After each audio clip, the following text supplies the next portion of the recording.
تو شیخ زبیر صاحب کہتے ہیں کہ اس نے میرے سامنے کھجور اور پانی رکھا تھا، میں نے کھجور ادھر ہی پھینک دی کہ تم نے اللہ کے نبی پہ جھوٹ باندھا ہے، جب تک یہ حدیث نہیں مجھے دکھاتے نا میں نے کوئی چیز کھانی نہیں ہے تمہارے گھر سے۔ کہا کہ ہاذا کذب، جھوٹ ہے، وہ کہتا کوئی بھی نہیں۔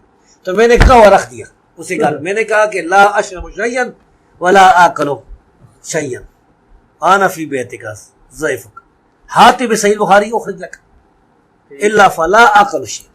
تو اب وہ شرمندہ ہوا کیونکہ میں اس کا مہمان تھا نا۔ تو شیخ صاحب کہتے ہیں جب بخاری لے کے آیا اس کے ہاتھ کانپ رہے تھے، یعنی امام تو تھا نا اندر۔ تو شیخ صاحب نے نکال کے 6251 نمبر حدیث کے پڑھ، اس میں اللہ کے نبی نے حکم دیا ہے جلسہ استراحت کا۔ انہوں نے بیٹے کو کہا کہ صحیح بخاری لے کے آ، جب بیٹا صحیح بخاری لے کے آیا تو میں نے نکال دی کتاب الاستئذان سے حکم نبی کریم صلی اللہ علیہ وسلم کا جلسہ استراحت کے بارے میں۔ تو اس کے ہاتھ کانپ رہے تھے، جب اس نے اس کو لکھا اس کے ہاتھ کانپ رہے تھے۔ مزے کی بات یہ ہے کہ صلاۃ و تسبیح کے طریقے میں بھی جلسہ استراحت ثابت ہو گیا۔ مزے کی بات ہے نا، یہ اس میں ایک مدنی پوائنٹ آ گیا۔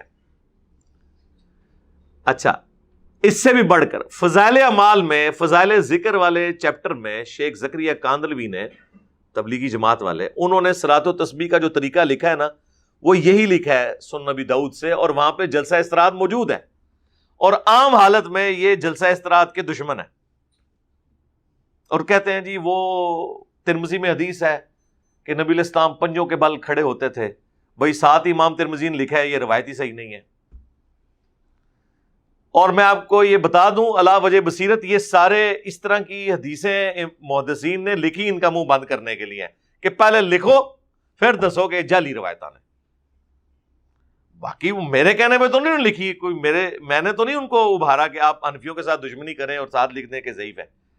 وہ کہتے ہیں ہماری بھی ہیں جی، آپ کی ہیں، بڑے اہتمام سے محدثین نے لکھی ہیں۔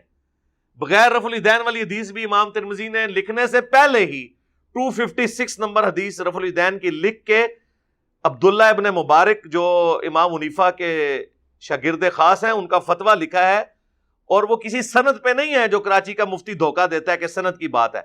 انہوں نے جنرل لکھا ہے کہ جو بھی رفع الیدین کرتا ہے اس کی حدیث عبداللہ ابن عمر والی ثابت ہے رکوع میں جاتے وقت اور رکوع سے اٹھتے وقت، اور جو رفع الیدین نہیں کرتا اس کی ابن مسعود کی حدیث ثابت ہی نہیں۔ انہوں نے اس حدیث کے متن کے اوپر بات کر دی ہے، سند پہ نہیں۔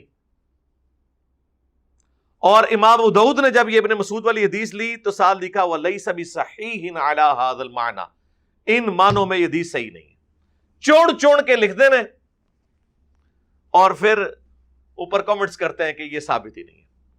یہاں پر بھی یہ پنجوں والی روایت ثابت ہی نہیں، بلکہ صحیح بخاری میں تو 6251 نمبر حدیث ہے جس میں باقاعدہ جلسہ استراحت کا حکم ہے۔ علماء عرب نے یہ سستی کی وجہ سے چھوڑ دی ہے۔ شیخ زبیر صاحب نے میرے انٹرویو میں بھی بتایا تھا کہ میرا ایک عرب عالم کے ساتھ مجادلہ ہوا اس بات پہ، اس نے کہہ دیا کہ نبی علیہ السلام بوڑھے ہو گئے تھے اس لیے دوسری رکعت میں بیٹھ کر اٹھتے تھے سہارا لے کر۔ تو شیخ زبیر صاحب کہتے ہیں کہ اس نے میرے سامنے کھجور اور پانی رکھا تھا، میں نے کھجور ادھر ہی پھینک دی کہ تم نے اللہ کے نبی پہ جھوٹ باندھا ہے، جب تک یہ حدیث نہیں مجھے دکھاتے نا میں نے کوئی چیز کھانی نہیں ہے تمہارے گھر سے۔ انہیں تو ایویں چھڈی سی، انہیں سمجھا پاکستانی ہے تو کوئی اس طرح کا ہی مولوی ہوئے گا۔ تو وہ کہتے ہیں جی میں نے سنا ہے، ان کا سنا کیا ہے، نکال بخاری۔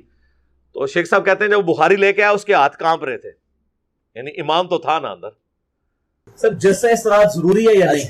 جلسہ استراحت ضروری ہے، ضروری ہے، حکم موجود ہے، علماء عرب نہیں کرتے، صحیح بخاری میں حکم موجود ہے۔ وہ تو حکم موجود ہے کہ وہ جو بندے علماء عرب کی غلطی ہے، وہی غلطی ہے۔ اچھا، عبداللہ بن باز نے بھی لکھا ہے کہ جی یہ وہاں میرا ایک عربی سے میری بات ہوئی تھی، ہاں یہ ذرا بتا رہے ہیں، بڑی انٹرسٹنگ ہے یہ۔ عبداللہ المحتاج، اچھا، تو اس نے میں نے کہا کہ وہ کہتا ہے حکم، میں نے کہا تو حنفیوں کی باتیں آپ کرتے ہیں، حکم تو ضروری نہیں ہے، اللہ کے رسول صلی اللہ علیہ وسلم کا عمل بھی کافی ہے۔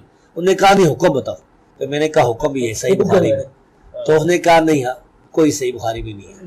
تو میں اسی گھر میں بیٹھا ہوا تھا، اس میں کیمرے لگے ہوئی تھے، باہر سے لوگ نظر آتے تھے، کوئی مال تھا نا اس کا ریاض میں۔ تو میں نے کہا کہ صحیح بخاری میں ہے، انہوں نے کہا کہ ہاذا کذب، جھوٹ ہے، وہ کہتا کوئی بھی نہیں۔ تو میں نے کہا رکھ دیا اسی گھر، میں نے کہا کہ لا اشرب شیئا ولا آکل شیئا انا فی بیتک ضیفک حاتب صحیح بخاری اخرج لک الا فلا آکل شیئا۔ تو اب وہ شرمندہ ہوا کیونکہ میں اس کا مہمان تھا نا. انہوں نے بیٹے کو کہا کہ صحیح بخاری لے کے آ, یا بیٹا صحیح بخاری لے کے آیا تو میں نے نکال دی کتاب الاستئذان سے حکم نبی کریم صلی اللہ علیہ وسلم کا جلسہ استراحت کے بارے میں. تو اس کے ہاتھ کانپ رہے تھے جب اس نے اس کو لکھا, اس کے ہاتھ کانپ رہے تھے. پھر اس نے حوالہ نوٹ کیا اور کہتا ہے کہ میرا استاد شیخ بن باز جو ہے وہ جلسہ استراحت کرتا ہے. پتہ ہے آپ کو شیخ بن باز ایسے قائل تھے, وہ کرتے لکھا ہے مستحب ہے, نہ کرے تو کوئی حرج نہیں. ٹھیک ہے, خود وہ اس پر عمل کرتے تھے. تو میں نے کہا کہ تو کیوں نہیں کرتا, لے شنتا لاتا جس. تو شیخ صاحب نے نکال کے 6251 نمبر حدیث کے پڑھ, اس میں اللہ کے نبی نے حکم دیا ہے جلسہ استراحت کا. وہ جو ایک صحابی بڑی تیزی سے انہوں نے نماز پڑھی تھی, سلام کیا, آپ نے کہا وعلیکم السلام, نماز پڑھو, تم نے نماز پڑھی ہی نہیں ہے کیونکہ اتنی تیز پڑھی تھی. دوسری بار, تیسری بار, چوتھی بار اس نے کہا اللہ کے نبی مجھے نماز کا طریقہ سکھا دیں. تو آپ نے فرمایا کہ تسلی سے وضو کرنے کے بعد قبلہ رخ کھڑے ہو, پھر آرام سے اللہ اکبر کہہ کے نماز شروع کرو, پھر قیام بھی سکون کے ساتھ کرو, رکوع سکون کے ساتھ قوبے میں کھڑے ہو. ہر جو پوسچر ہے اس میں سکون کا حکم دیا.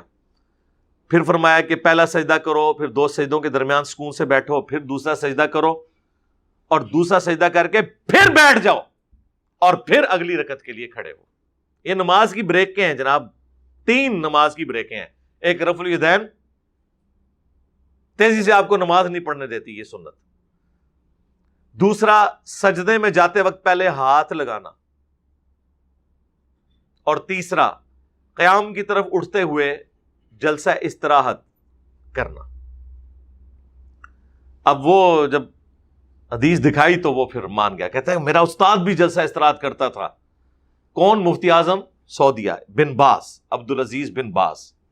لیکن پریکٹیکلی اس وقت سعودیہ کے جتنے علماء ہیں, انکلوڈنگ مسجد نبوی کا امام, حرم مکہ میں جو امام ہے وہ بھی, یہ لوگ اس سنت پہ عمل نہیں کرتے. جلسہ استراحت انہوں نے چھوڑ دی ہے سستی کی وجہ سے. یہ تو ہمارے سامنے ہوا ہے.